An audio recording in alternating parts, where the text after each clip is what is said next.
Bueno, seguimos con la Marquesa de Yolombó. Vemos cómo en el prólogo queda designado esta obra de Tomás Carrasquilla como un aporte a la historia, como un retrato vivo de lo que fue y lo que es este territorio del Nordeste y Magdalena Medio y su tradición minera. Como estas tierras fueran designadas por el rey de España a cambio de los quintos, de los impuestos. Entonces, sí, esta es una obra para ilustrar un poco ese sentido que tiene este territorio en cuanto a lo económico y lo poco que la cultura o que sí, poco valor simbólico que tiene en lo cultural este territorio del Nordeste y Magdalena Medio y pues mucha de la parte de Antioquia que también tiene esta vocación minera. O sea, la pobreza que deja este tipo de negocio. Eh, bueno, entonces esta obra magna, La Marquesa de Yolombó, este año 2026 está cumpliendo 100 años. Vamos a continuar con la lectura. Y dice, en los promedios del siglo XVIII, entre las familias españolas establecidas en San Lorenzo de Yolombó, descuella en primera línea la de don Pedro Caballero y doña Rosalía Alzati. Él es rubio y aragonés, ella morena y andaluza, ambos apuestos, aventajados en figuras, amables al par que imponentes en su trato.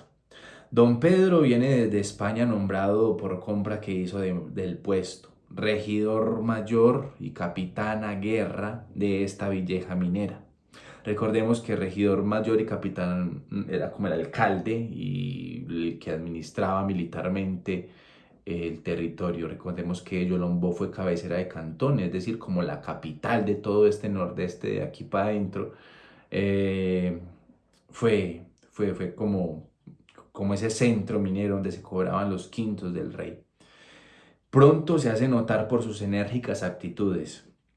¿Quién? Don Pedro Caballero, por su carácter ecuánime y francote, también por sus aires e ínfulas de gran señor. No le va en sagas la esposa, es dama medio pulida, de mucho adobo y muchas galanuras, cantora, guitarrista, maestra de bailes y diversiones, hábil en labores caseras y sobre todo esto virtuosa y abnegada. Tanta cosa es la sevillana que medio sabe leer y echar la firma. Desde su llegada se propone disipar las nostalgias con todas las alegrías que su alma cristiana y recusada pueda extraer de estas montañas. Allí encuentra a su paisano don José María Moreno, casado y establecido hace algún tiempo y según pública voz y fama, podrido en oro. Entonces aquí introducen a don José María Moreno, diferente a don Pedro Caballero. Los dos, don José y don Pedro, prenden candela bajo el agua, con regocijos y chuscadas del género inocente, con ser que el sevillano es pillastrón, toma tragos, malqueridos y peor hablado. Don Pedro y doña Rosalía han traído consigo varios esclavos y sendas ejecutorias de nobleza. Recordemos que esos esclavos eran en mayoría negros que se traían de África. De tales pergaminos levantados en Zaragoza y en Sevilla respectivamente resulta la heráldica de ambas familias con todo y pintura, la reseña y descripción de ambos solares y la constancia fehaciente de que ni una gota de sangre morisca o judaica le corre por las venas a las dos familias. Los dos mamotretos se guardan en una caja muy labrada, con grande cerradura y enchapados de plata. Eso es como el arca de la alianza. A doña María de la Luz, la primogénita de don Pedro, la casan con don Vicente, hijo de don José María. Los nietos van viniendo por sus pasos contados, y caballeros y morenos se vinculan en un mismo compadrazgo. Como don Pedro es hombre de buenas agallas, no se atiene a los gajes y granjerías oficiales, sin largar la vara de la autoridad mayor, la depone por meses en el sustituto para vérselas con esos aluviones de San Lorenzo, San Bartolomé y Doñana, apenas medio explotados y de donde provienen las riquezas de Don Chepe. Es verdad que el hombre de las minas, una las trabaja por sus cuentas, otra las ha cedido a sus dos hijos mayores, a quienes presta auxilio para trabajarlas. Las restantes las tiene arrendadas. Asóciase a su compadre caballero no solo por espíritu de compañerismo, sino por probar la combinación de su suerte con la de su asociado. Porque los mineros, a semejanza de los tahures, buscan la resultante de dos o más suertes. Con próspera o con adversa, por cuadrillas de esclavos que van trayendo de las Antillas, como Dios, la tradición y la propia experiencia les dan a entender, explotan esos aluviones durante 12 años. Al cabo de ellos se liquida la compañía. Siéntese don Chepe muy cansado, don Chepe, don José María, con esos quebraderos de cabeza. Su mina de doñana le da con que vivir muy holgado sin tocar la cata. A más de eso, él tiene la minita de Santa Polonia. Y si en el pueblo no le juegan demasiado porque le conocen su suerte loca, a los mineros de remedios que allí pernoctan con frecuencia, les gana hasta la camisa. Don Pedro, empecinado y terco como buen zaragozano, prosigue las labores por su sola cuenta, cual si la fortuna lo favoreciera a él exclusivamente, saca en pocos años lo que no saca en tantos con su compadre. Ya por entonces, don Vicente y doña Ana les han traído 6 vástagos y la fecundidad no mengua. Este don Vicente, siendo alegre y decidor, no es arrebolado e inverecundio como su padre. Quiere la familia de su mujer más que a la suya propia y con el tiempo se va acendrando ese cariño hasta convertirse en fanatismo. Y eso que doña María de la Luz en nada se parece a su madre. Es fea, rubia y con esa maternidad sin tregua ha adquirido una gordura fofa, mucha indolencia y muchísimo capricho. ¿A poco es una verdadera madre de caracol muy bien comida? Tiene 2 negras nodrizas que le amamantan los hijos con esa sangre africana que tanto robustece. Se le han ido pegando las palabrotas de su suegro, y echa cada parrafada por esa boca que se afrentan los perejiles. Su mayor encanto es estarse en su silla entre almohadas, bajo su pabellón de lienzo, con una mochila henchida de plata, jugando al tute o al quinqueño, a la ropilla o al tururú, entre jícalas de chocolate, atracones de longaniza, gruñidos y alegatos. Hombres o mujeres, adultos o pequeños, tienen que sostener la perpetua jugadera. Las pocas veces que se ve sin compañía, saca solitarios porque la baraja es su segunda naturaleza. A las veces combina el juego con alguna otra diversión musical y bailable, en que apenas es espectadora mientras se baraja. No quiere perder ningún paseo, mas como vive tan impedida por la obesidad y otras causas, tiene que arbitrar don Vicente uno como palanquín toldado que cargan 4 negros y teme a doña María de la Luz campo arriba y campo abajo como virgen de procesión. Es decir, como tan gordita, la meten como si como el Santísimo, la cargan así para todas partes porque no puede caminar, jugando y haciendo sus, sus imberecundias, como dice acá doña Rosalía, que en medio de su alegría es el señorío y la formalidad en persona. Vive atribulada con esta su hija, a quien no sacan de sus caprichos y ociosidades, de su indolencia y desentendimiento, ni consejos, ni sugestiones, ni súplicas. Viendo el desorden y desbarajustes que en esa casa reinan, determina intervenir en ella sin descuidar la suya en cuanto le sea posible. Su hija Bárbara, vea que aquí habla por primera vez de Bárbara Caballero, la protagonista de la historia, muchísimo menor que Doña Luz, es la llamada a ayudarla en tamaña intervención. Es una chicuela precoz, despierta y hacendosa, a quien le alcanza el tiempo para todo, sin que cosa alguna se le dificulte. Con su carácter servicial, complaciente y adaptable, es la única de la familia que satisface a Doña Luz y la única que conjura un tantico sus brusquedades y rabietas.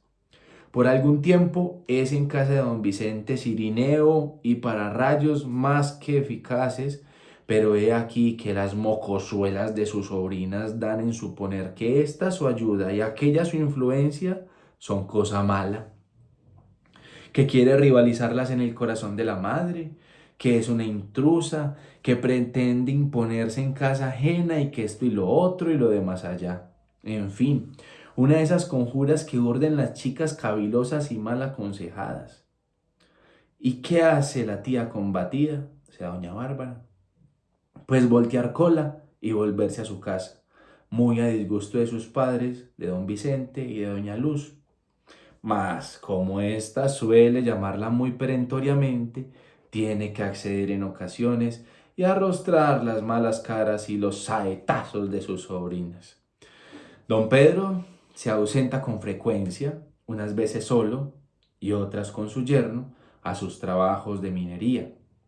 Y aunque en ellos mantiene negras que le sirven con toda fidelidad, doña Bárbara se da a entender que a pesar de ello, todo debe andar por allá sino manga por hombro, de modos muy ordinarios y poco gratos, que ayuda y asistencia de esclavos no bastan a la categoría y a la delicadeza de su padre y su cuñado, y que siendo ella una moza hecha y derecha, facultativa para todo, que por tener varias hermanas no hace mayor falta a su madre, debe irse con ellos a las minas para ver de endulzarles en algo esa vida de destierro.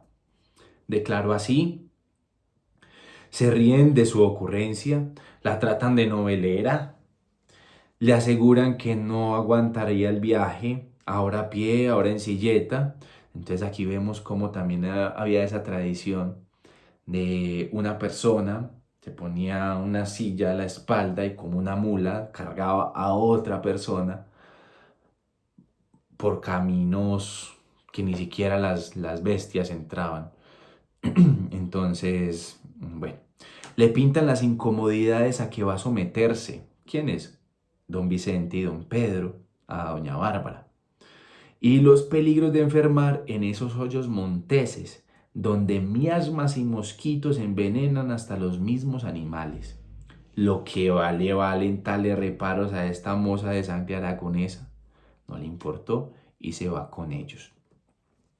Tan solo por matarle el antojo, se la llevan consigo los mineros, pensando que no aguanta una semana en aquellos vericuetos tan lóbregos. Cuenta a la sazón 16 años. Oiga, eso tenía doña Barbarita.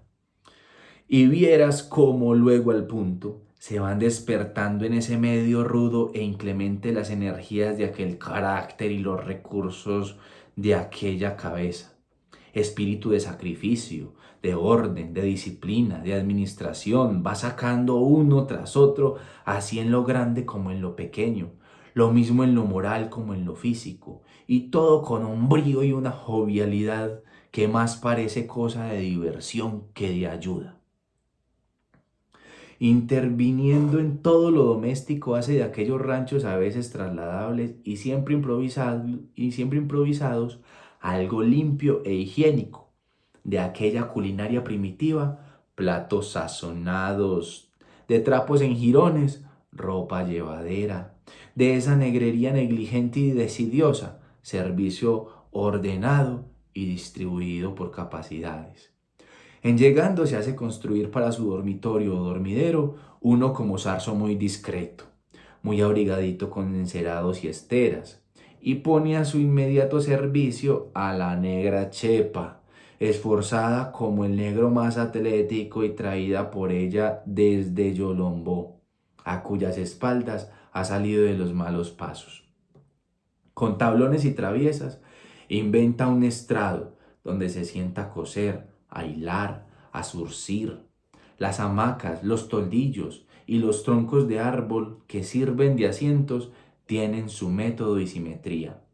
los tienen costales y mochilas, las cuerdas tendidas que hacen de roperos, las perchas de horquetas, las 4 petacas de cuero y los baúles cerrados donde se guardan los papeles, el peso y los dineros.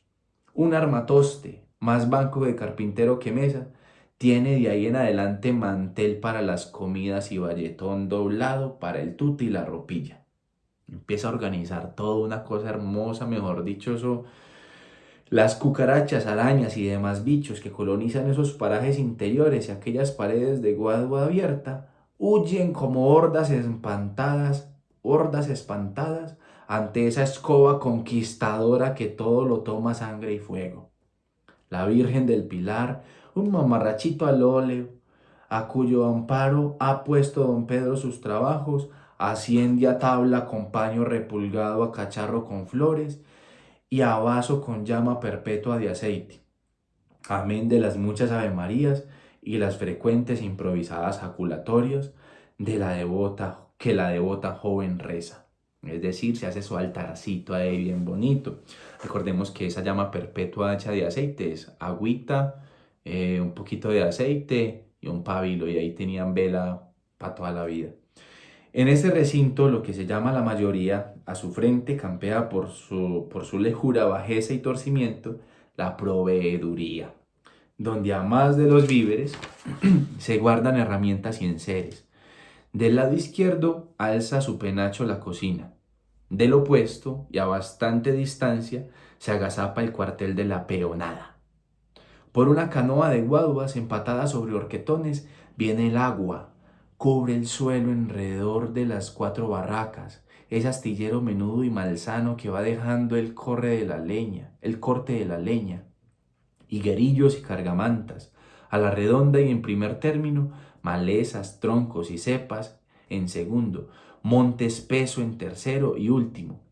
Solo se ve por ahí un par de barbacoas con algún sembrado. Está todo un morrillo retirado del río y no muy cerca del actual laboreo. Bueno, entonces aquí están describiendo cómo es ese campamento de las minas, que en este momento, si lo ubicamos en un territorio, es ese tránsito que hay desde los que han ido, los que conocen un poco, desde por allá, desde Yalí hasta Maceo, hasta Maceo, Antioquia, Yalí, Antioquia, hasta Maceo, Antioquia, por una carretera destapada, que hoy todavía está destapada. En ese momento era selvas densas. Doña Bárbara, como piensa volver a la mina, a cada permanencia de don Pedro se propone, si ese aplazamiento de los ranchos es durable, estirpar del suelo la sutil astilla, demarcar patios limpios, sembrar el resto y cercar el todo. A poco más le toma el pulso a la proveeduría, al recibo, peso y medida de los víveres, a la salazón y ahumada de las carnes, al despacho de las raciones, al carácter y a la condición de los contratistas proveedores, al manejo del negro despensero. Pronto se impone de los respectivos oficios que en la cocina le corresponden a las 2 negras y al garitero. De cuántas y de qué porte son las arepas, cuántas las ollas, cómo y cuánto el reparto de las comidas. Mediante buen salario desempeña la cocina como mandatario y jefe, la fogonera Sacramento. Aquí entra a jugar un personaje muy importante que es la bruja Sacramento. Óigala pues. Es una libertad de remedios que en los tiempos de su servidumbre dio varios hijos a sus diversos amos. Libre del yugo y de la procreación, rescató al mulato Guadalupe, 25 años menor que ella, y hechizándolo con sus embrujos y buenos servicios, elevólo a la categoría de esposo idolatrado. Sacramento, la bruja Sacramento, goza de gran renombre como curandera mágica o cosa tal. Cuéntase que en sus andanzas de remedio a Zaragoza, hoy en una mina, mañana en otra, se ha hecho a muchísimos secretos ya de indios, ya de africanos, ahora en bebedizos, ahora en sortilegios. Cuéntase a sí mismo que viene de una raza predestinada a la magia más aguda y extraordinaria, que su madre, la insigne María de la O Quintana, de gratísima memoria, era una saorí. Saorí es una palabra que designa o que explica la gente que tiene poderes adivinatorios, o sea, una divina, saorí. Era una saorí, la mamá de la bruja Sacramento, era una saorí tan formidable que ni el pliegue más arcano, o sea, el pliegue más lejano del futuro, se le ocultaba la adivinatoria omnipotencia. Mas como su hija Sacramento no había nacido un jueves santo, cual le acontecía a ella, no pudo transmitirle este privilegio concedido únicamente a las hembras nacidas en tal día. Sea casualidad, sea que los males que no han de matar tienen que aliviarse o de curarse del todo, es lo cierto que la negra, con sus andróminas y agüeros, levanta enfermos muy postrados, propinándoles cualquier porquería de las suyas.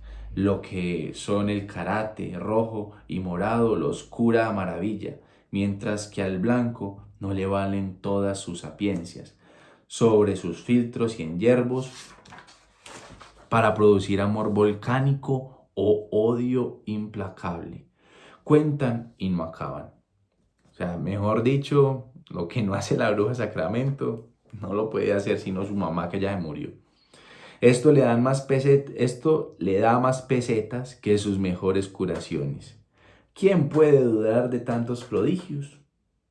Ahí está su mulato Guadalupe, 25 años menor que ella, tan buen mozo y tan plantado, y ni la hembra más linda y tremenda se lo ha quitado a ella tan viejorra y tan cuajada. Si es una bruja escobera voladora se discute, mas cómo no creer que es una ayudada de 7 suelas. Todos le han notado el monicongo familiar, que guarda en el seno como una reliquia. Aquí vuelven a tocar algo que es muy chévere y es el monicongo. El monicongo lo van a explicar más adelante, pero es un muñequito así de chiquito y que sirve para hacer favores. Más adelante se habla un poco de lo que es el monicongo o familiar. Es el tal un negrito de palo, aquí lo dicen, de 3 pulgadas de alto, con ojos de cuencas blancas y dientes de albayalde, cabezón él, bracicruzado y patiabierto. Se lo levantaron en Zaragoza y le costó 2 onzas por más señas. Tal es la soberana del fogón, Sacramento, en la mina de don Pedro Caballero. Sirve la garita su carísimo y entonado Guadalupe, su esposo. Disfrutan a más de la paga las sisas y gangas consiguientes a todo gobierno, las dichas del mando y sentirse necesarios. Cuando ven que la intervención de doña Bárbara puede menoscabarle la privanza y el merodeo, arman viaje. Ah, me voy, dicen. Mas ella les declara muy tranquila que se larguen con viento fresco cuando a bien lo tengan, que para el fogón ahí está la negra chepa, y que cualquier negro inútil puede pilar el maíz y rajar la leña, pero que si quieren ver cómo se maneja ella con sus inferiores, demoren el viaje una semana por vía de ensayo. Tragando hiel y vinagre, se quedan. ¿Y qué sucede? Que a los pocos días la llaman mi amita de oro, la madrecita de sus negros, y que libres y todos se quedan con ella para siempre, cual si fuesen sus esclavos más adictos. Su primera asomada a los trabajos es una complicación de sorpresas y entusiasmos, a cual más nuevo, esa fila de negros que cavan en la playa, esos que llenan con las palas los zurrones de aquellos que se los echan al hombro, unos que van jadeantes, otros que vuelven descansados, le parecen algo así como banda de brujos simpáticos y bondadosos. Pobres negritos, cargaban como animales y tan zarrapastrosos, tan hilachentos, si casi andaban en cuero, cómo le brillaban al sol el pellejo trasudado, cuán divertidos quedaban con esos sombreros de palma, tan altos y puntiagudos de copa. Estos sí eran verdaderos monicongos, pues, y la tal cinta, esta sí era la brujería más grande. ¿Quién podía suponer que de ese pedregal tan feo, tan empegotado y tan suelto, pudieran sacar oro? pues va a ver cómo es esa saca milagrosa. Pues va a ver cómo es esa saca milagrosa. Y bordeando por lo seco, la llevan a donde vea. ¿Cómo es que sacan el oro? Vamos a ver. Aquí nos van a explicar cómo es ese asunto de que sacan el oro. ¿Con qué será el canalón tan mentado? Y don Vicente seco de risa le va explicando a doña Bárbara mientras los negros se encantan con la sandunga de la nueva mita. Ah, sí, va entendiendo ese lavatorio al revés. Lo lavado de nada servía y se botaba. En la mugre que iba alargando esa la sustancia y no pierde pie ni patada en aquel procedimiento que a ella le parece el colmo de las humanas invenciones. Toda se vuelve ojos. Qué cuadro y qué maniobras. Aquel chorro tan lindo que saltaba de la canoa, los zurronados que al pie le iban echando, el agua que se volvía sucia y espesa, ese canal inclinado que iba arrastrando tanta cosa, aquellos negros que revolvían la corriente con esos almocafres, aquellos que con el par de cachos iban cogiendo las piedras limpiecitas para botarlas de lado a lado, y luego esos tablones atravesados el canal en canal y que atajaban. ¿Cómo sabían los hombres? Pero ¿y el oro? Allí estaba la brujería máxima. La ciencia de don Vicente le explica. El oro era tan esquivo y tan astuto que hasta desentrañado de la tierra bregaba por volver a esconderse. Se iba al fondo, al asiento del punto en donde cayera envuelto y solapado en su manto de arena. Ahí estaba sentado, en la cabecera del canalón, acaso un poco más abajo, en algún atajadero. Pero si él era ladino y ardidoso, mal lo era el minero, que le ponía tales trampas. A la prueba se remitía y tomando la circular batea, la hunde en la cabecera, la saca colmada y empieza. Derrame aquí, derrame allá, botadura de un lado, botadura del otro, baile va, meneo viene, lo craso se le va eliminando, lo delgado se va quedando, la boca que abre doña Bárbara, y qué mano las de su cuñado Vicente, tomando agua con los dedos, inclinando la vacía gotera con femenil sutileza, por aquí, por allá, por acullá. Bota luego con el índice el ruedo claro que viene hasta el borde, torna el giro, pule el manipuleo, inclina el disco del presto y en una como gama surge allá en el confín, con albor de aurora, la ceja rubia que tanta sangre cuesta. El oro que va quedando ahí después de ese bamboleo de la y que al final queda una ceja rubia, como lo llama aquí tan bellamente Carrasquilla, que tanta sangre cuesta. Separarla enterita es coser y cantar.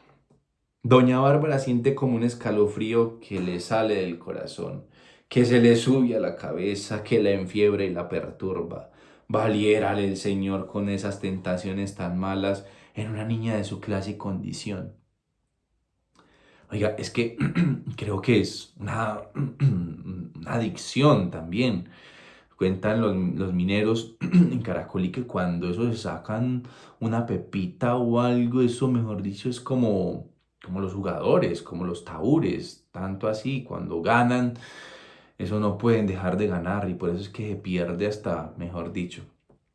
De ese en adelante, casi todos los días va a los trabajos, sea a pie o a espaldas de la negra. Y no solo a observarlo e inquirirlo todo, sino al delicioso aprendizaje del lavado. Las horas se le van con esa batea indómita, esas manos tan inhábiles, pero ella se llama Doña Perseverancia. Es que aprendiendo a miniar también. Don Pedro no sabe si reírse o admirarse de este entusiasmo irremitente, y la deja obrar a su sabor y talante.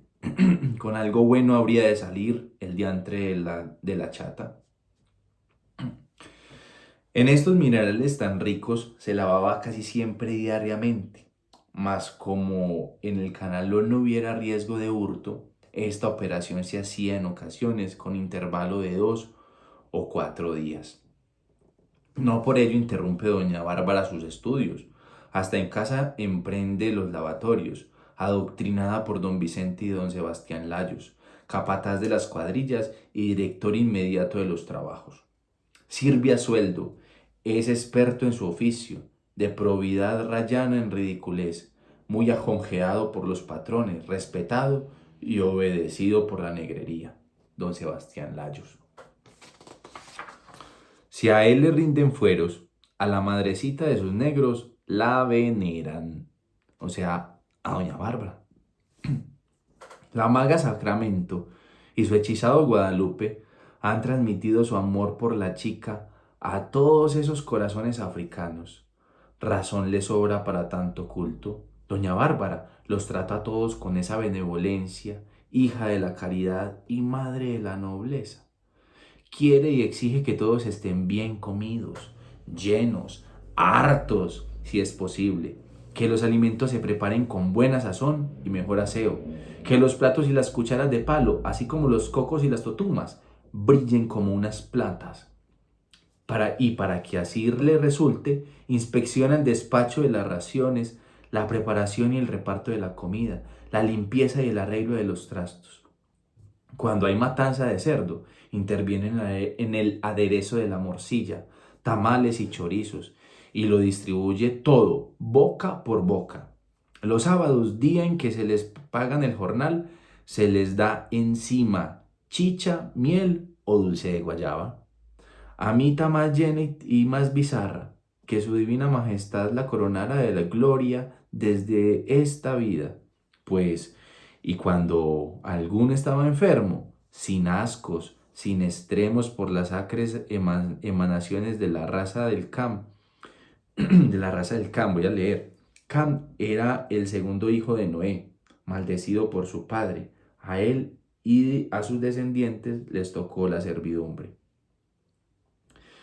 Y de todo cuartel o enfermería se apersona ya con la insignia curandera sin que nadie la ataje para todo remedio o tratamiento que el caso demande.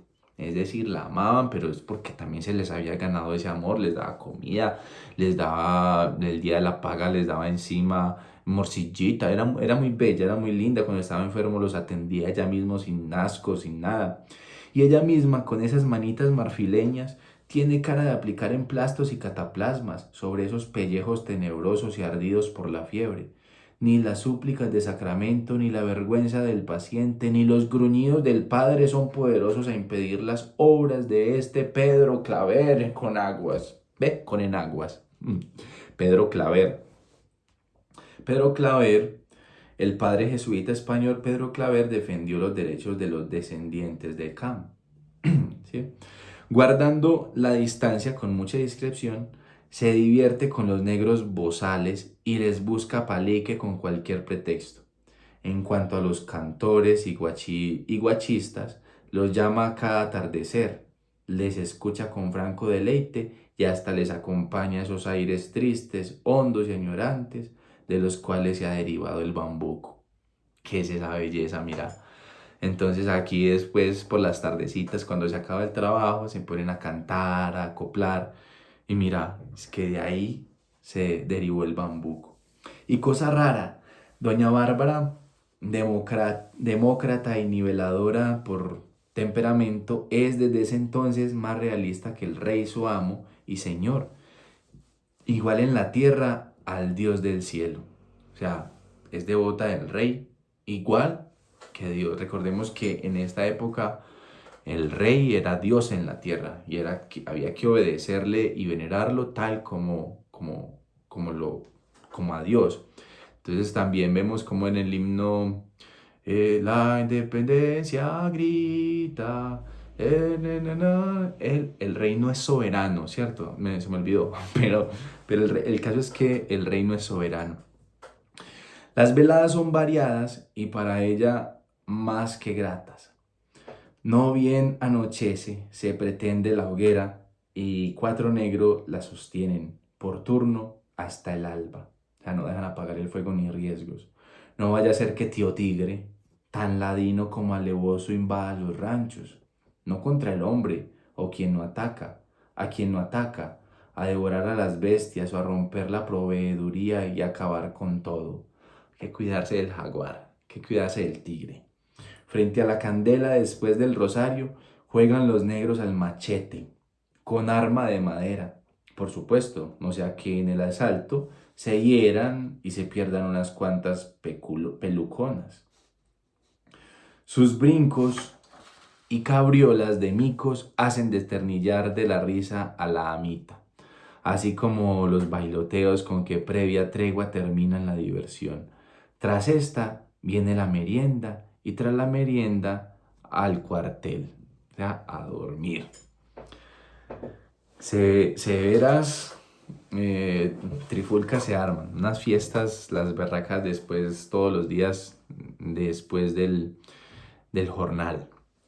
Adentro, a la luz crepitante de una candileja, juegan los blancos, más pinchados. Esos no se juntan con la alegría allá afuera, que mejor el sabor está afuera, ¿sí o no? Pero entonces adentro, en la candileja, juegan los blancos. Una vez es ropilla, otra astute, mientras emerge de las cocinas ese olor cazuelero, anunciador de la cena. En cuanto prenden los patrones sus churumbelas de plata, cargan con tabaco de la Virginia y las bocanadas salen y el humero se difunde. Narra Layos aventuras de casa, Sebastián Layos, narra aventuras de casa, su chifladura, su vanidad y la disculpa de esas sus mentiras canderiles tan gordas como inofensivas. Los tigres, las serpientes, las tominejas que ha matado, dice, porque después de Dios, su puntería, dice don Sebastián Layos. Y mira, como testigo que no le dejaría mentir a su escopeta milagrosa, aunque inglesa, muy tendida y horizontal, allá en la espetera de muesca labrada, hechura de sus manos, en ocasiones interviene en esas proezas algún genio montuno que por impedirle el triunfo le hace jugarretas y malas partidas, pero con él no valían astucias ni sinvergüenzadas diabólicas. Pieza que él persiguiera, condenada estaba a muerte de antemano. Algunas noches dan de antemano, algunas noches dan de mano a la baraja por los relatos de cosas sobrenaturales. Don Pedro, evocando su Aragón y la tierra de su esposa, cuenta los milagros más sonados de la Virgen del Pilar y hechos de armas heroicos y extraordinarios. Alterna el yerno repitiendo las versiones de su padre. Sesión por sesión van sacando lo superhumano de la España milagrosa. Tantas apariciones de la Virgen, las bajadas desde el cielo del apóstol Santiago, caballero en su corcel de guerra para vencer a la morisma, al campo cubierto de estrellas donde yacían sus huesos sacrosantos, su templo construido por los ángeles, tantos puentes y castillos levantados en una noche por el diablo, aquellos aquelarres de Barahona y Somorrostro, a donde acudían las brujas por legiones, aquellas monjas poseídas por el demonio que garlaban en todos los idiomas, aquellas que huían del convento y dejaban a la Virgen en su reemplazo, aquel rey injusto, emplazado por 3 de sus víctimas inocentes y por término perentorio ante el propio tribunal divino, aquel pecador de varios nombres y lugares que volvió a Dios por haber presenciado sus exequias, tanta gesta, tanto portento, tantísima maravilla.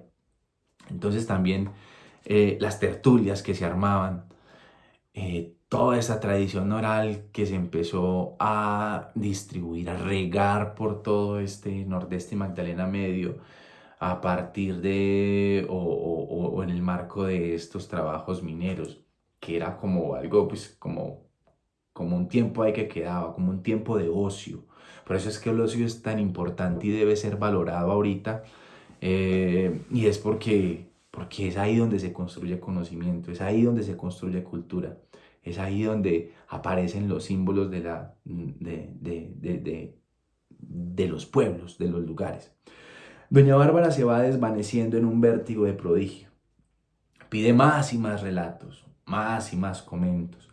Pero he aquí que una cosa que nadie tiene de milagro, por más romancesca que por sí sea, le llena la cabeza de ensueños. Las aventuras mineras de Doña María del Pardo. Esas sí le encantaban. Y sus tesoros recogidos en estas encañadas antioqueñas. Entonces María del Pardo, también conocida como María la Parda, dicen que nació por allá en 1650 y que María del Pardo, de hecho en Cocorná cuentan que en una piedra aterrizó la mula, que la veían volar en una, cruzar el Cauca en una mula. Volando y donde llegaba, mejor dicho, eso habría montañas y que Abriaquí se llama Abriaquí porque ella dijo, habría un hoyo aquí, entonces que ahí, por eso quedó ahí Abriaquí. Eh, entonces está María del Pardo y ella le hacía gracia porque también fue una mujer minera y ella también quería convertirse en una mujer minera. ¿Quién ella? Doña Bárbara Caballero. En las noches de luna, en las noches de luna, cuando las copas de los árboles se ven medio azules y sus troncos se perfilan casi albos, salen hasta una cuadra más allá de la puerta de Trancas para ver y escuchar el monte. Ah, eso es muy rico. Los cuatro, cual más menos, creen en esos seres maléficos que lo pueblan. Esto mismo da mayores atractivos a sus nocturnos trasiegos. En verdad que son del alma atravesada. Los terribles genios del África no dejan en paz a los negros, arrancados de su suelo por los civilizados, cazadores de hombres. Con los barcos negreros han atravesado el Atlántico Océano para venir a colonizar estos montes intertropicales de los Andes, a oír sus nombres traducidos al castellano, a mezclarse con las deidades indígenas. Aquí habita lo más ínclito de su corte infernal y selvática. Esto es muy hermoso, esa reunión de culturas, de cómo llegan esos negros a esas tierras montescas de Antioquia, a unirse sus dioses con los de los, con los dioses indígenas. Y de ahí es que venimos, ¿cierto? Tantos relatos y tantas historias que nos contamos todavía, el Moán, por ejemplo. Aquí habitan los ilusiones, oigan a este espanto de los que hablan. Aquí habitan los ilusiones, esos duendecillos incorpóreos que se van a las orejas de los inocentes y les revelan secretos feos y pecaminosos. Antes somos buenos los americanos para las cosas tan horrendas que los ilusiones nos enseñan desde la cuna. Aquí habita el patasola, que disparándose del monte en tres zancadas, desgaja los frutales, rompe cercos, hunde trechos y cuanto topa en su única pezuña hendida como la de un marrano babilónico. No se conoce contra que le valga, no se conoce contra que le valga. Entonces aquí dice el patasola. Ahora creo que se conoce es más la patasola. Pero bueno, aquí es el patasola. Aquí la madremonte, musgosa y putrefacta, que al bañarse en las cabeceras de los ríos envenena sus aguas y ocasiona calenturas y tuntún, llagas y karate, ronchas y enconos. Tampoco tiene contra la maldita. Aquí el patetarro, un gigantón que solo tiene una pierna de carne y hueso. Para poder andar en sus fechorías, se acomodan el muslo mocho o un trozo de guadua o un tarro de esos horadados en el interior de sus divisiones en que cargan agua algunos montañeses de nuestras alturas. No bien lo llena con sus líquidos pestilentes, se sale a las cementeras y en ella los derrama. El muy cochino, en la parte que coge se secan, en la parte que coge se secan hasta los árboles, si no resultan gusaneras de cosecha y hormigueros de todo que todo lo arrasan. Horribles son los líquidos del patetar, si no fuera porque el grandísimo sinvergüenza se muere de miedo con las calaveras de vaca, no quedara a vida ni un papayo en esos sembrados montañeros. Oiga, pues el patetar, ¿va? Aquí el más funesto y espantoso de estos enemigos el Bracamonte, incógnito y misterioso. Ningún ojo humano le ha visto porque nunca sale de sus espesuras, mas desde allá hace sus estragos. Sus bramidos y baladros son tan pavorosos que en oyéndolos se echan a temblar los ganados y perecen entre horribles convulsiones. De cuanta peste sobrevenga en hatos y en corrales tiene la culpa el Bracamonte. ¿Qué contra puede tener este malvado? Ante estos montes habitados por estos genios siniestros, se detienen los tres mineros y la heroica niña casi en reto. Ninguno de los cuatro los tiene por mitos bárbaros. No empecen, bueno, era verdad, ¿cierto? Aquí hoy decimos, "Ay, que pero en ese entonces era verdad, y más metidos en el monte en medio de la nada, porque ahorita en medio de la ciudad, del pueblo, todo urbanizado, civilizado, esos son cuentos, pero váyase pa'l monte y empiecen a contar de esas historias a ver si pueden dormir.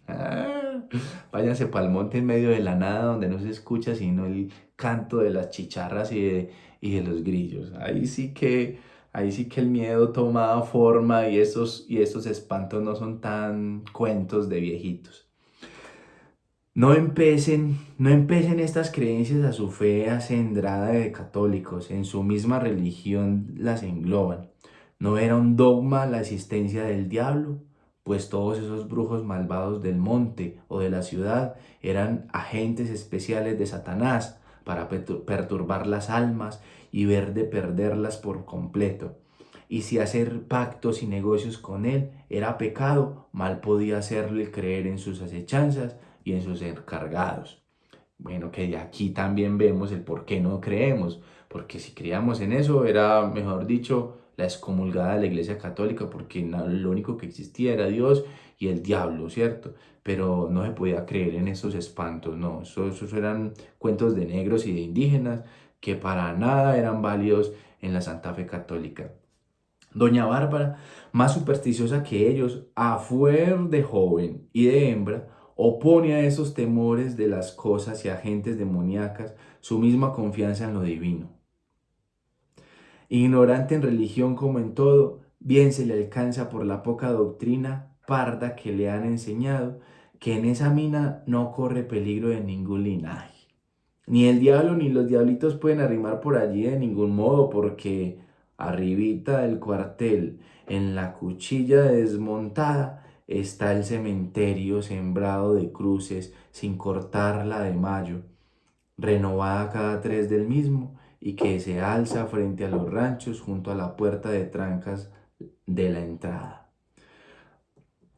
Entonces ahí está la contra y es el cementerio donde la cruz de mayo se le pone. Esa cruz de mayo tiene muchos cuentos. Yo conozco el aguacero del 3 de mayo, que es un aguacero torrencial y que cada año cae. Póngale cuidado, verá que por ahí por esos días del 3 de mayo siempre cae un aguacero torrencial que, mejor dicho, arrasa con todo.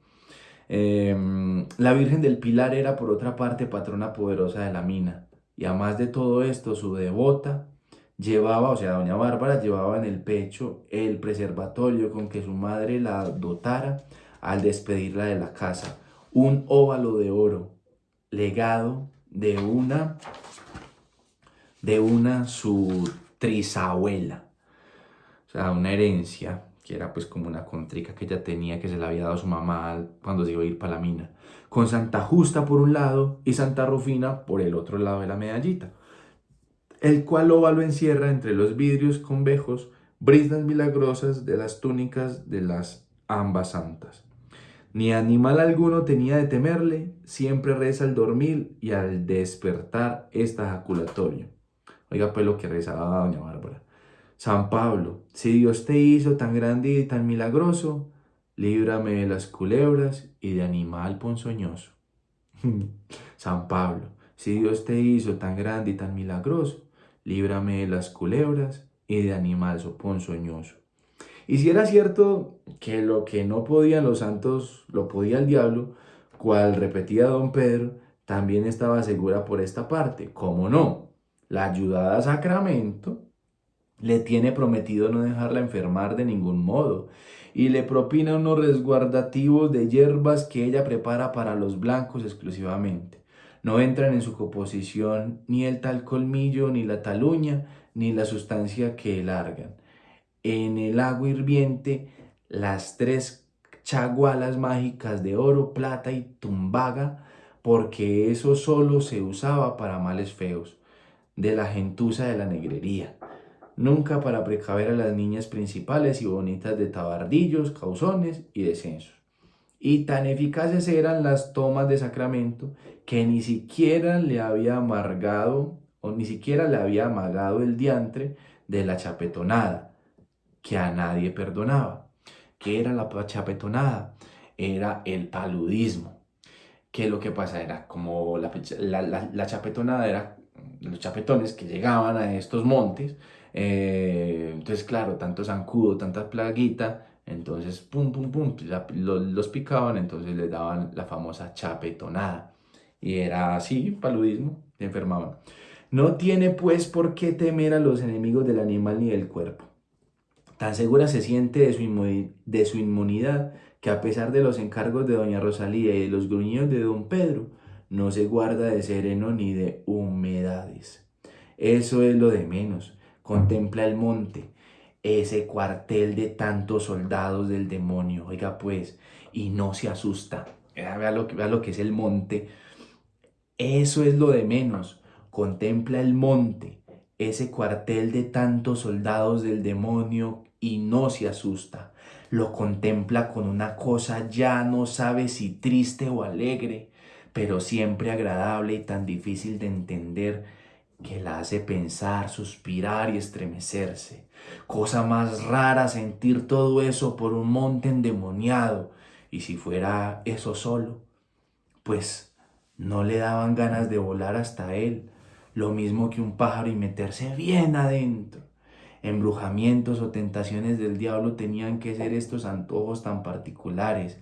Y viéndolo bien, todo lo que salía del monte era como embrujado. Esas flores de yedras tan parecidas a las cosas de verdad o a animales. Esas bandadas de cotorras y aquellas de pericos que armaban una chillería tan alegre, hasta los plumajes que le conseguían sus negritos, y esas guacamayas de tantos colores casados, tenían su cosa ya miedosa de puro linda. Tenían su cosa ya miedosa de puro linda. La tenían también de puro fea, las guaguas, Tatabra y esos pájaros cenizos que cazaba Sebastián. Pues, y los micos. Ay, señor, al verlos salir en montonera, trepar a los árboles, anudarse por las colas, dar tantos brincos y hacer tantas pruebas con aquellos chiflidos y aquellas muecas tan particulares, no sabía si reírse o asustarse. Y pensaba cosas tan sumamente malucas que hasta pecados serían. Le parecía unas veces que los micos iban a volver cristianos y otras veces que los cristianos iban a volverse micos. Si no eran ellos, una brujería muy enredada viniera de Dios y se lo dijera. Oiga, vea esta forma tan linda que tiene Carrasquilla para hablar del monte, que no dista mucho con la realidad de los cuentos de hadas, donde el bosque siempre es el lugar de transformación, donde el bosque y el monte siempre es un lugar sombrío, oscuro, donde pasan cosas. A Caperucita Roja le pasa eso en el bosque, en el monte. Blancanieves se adentra en el monte para encontrarse con los enanos. Bárbara Caballero se adentra en el monte para encontrarse con ella misma también y ver todas esas maravillas. Vea, que viniera Dios y se lo dijera. Qué cosa tan linda. Era un misterio y es un misterio el monte. Y es un misterio el monte. Qué bueno ir al monte. Pero no, con todo esto allá no incurría en ningún pecado. Todo era bobadas y ociosidades que ella sacaba de su cabeza sin quererlo ni pensarlo. Bien decía su madre que era una loquita tolerada. Una loquita tolerada. En fin, embrujado o no todo lo del monte, ella no tenía por qué temerlo ni a cosa alguna diabólica, fuese del pueblo, de ranchería o de montaña. La Virgen del Pilar, las cruces, su reliquia, el ángel de su guarda, el rosario y el persigne cada rato al librarla, la libraban de todo mal y peligro. No contaba con la huéspeda no contaba con esos duendecillos matinales, sutiles y caprichosos, con esas ilusiones, con los más terribles agentes del enemigo malo.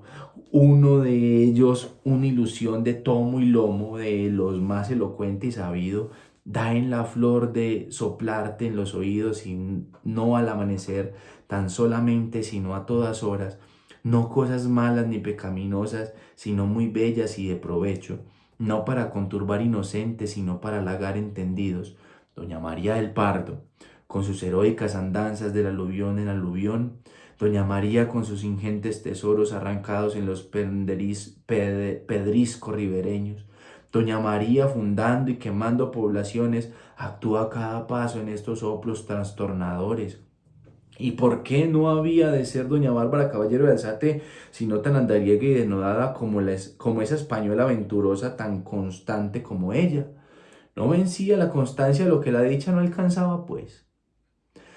Y el desmontrés, y el demontrés de la ilusión empecinado en su engatusamiento, va levantando de cascos a la alentada joven, y tal que va apuntando día por día su aprendizaje de lavado y sus observaciones en todo procedimiento y trabajos mineros hasta acabar por formarse por su propio dictamen todo un sistema de laboreo tan armónico en el conjunto como seguro en sus detalles.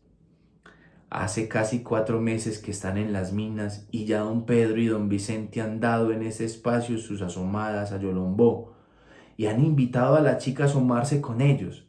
Pero iba ella a someterse a que la dejaran allá, no en sus días, razones y encargos a la madre y de ahí no la sacan.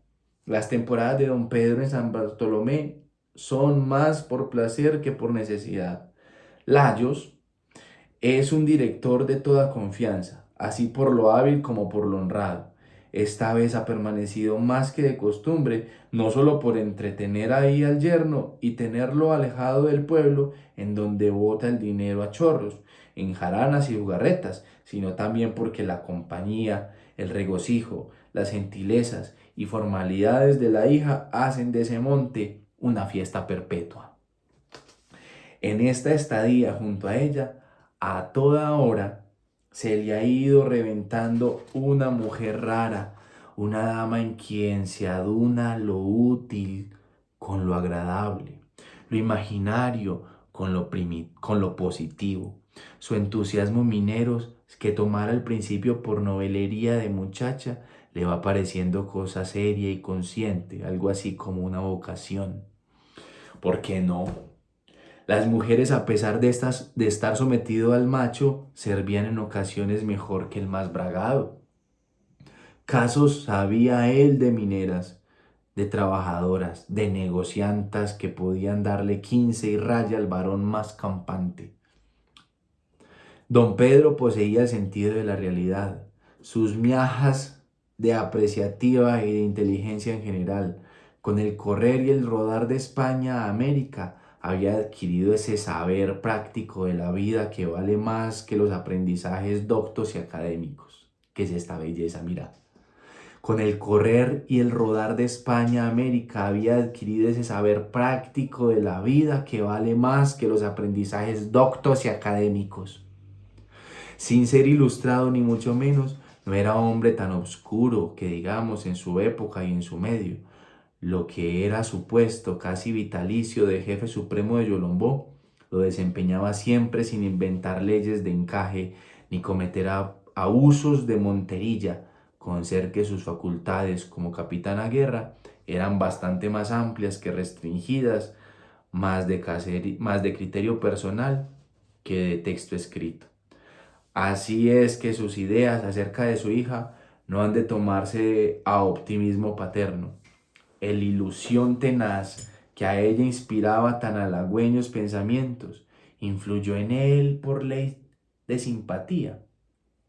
¿Por alguna telepática acaso? Sabrálo el diablo. Es lo cierto que como en esta vida sin lagunas todo se enlaza. Lo mismo que en los micos con sus colas, el padre le dijo un día. Y ahí terminamos el primer capítulo de La Marquesa de Yolombó. Espero lo hayan disfrutado tanto como yo. Chao.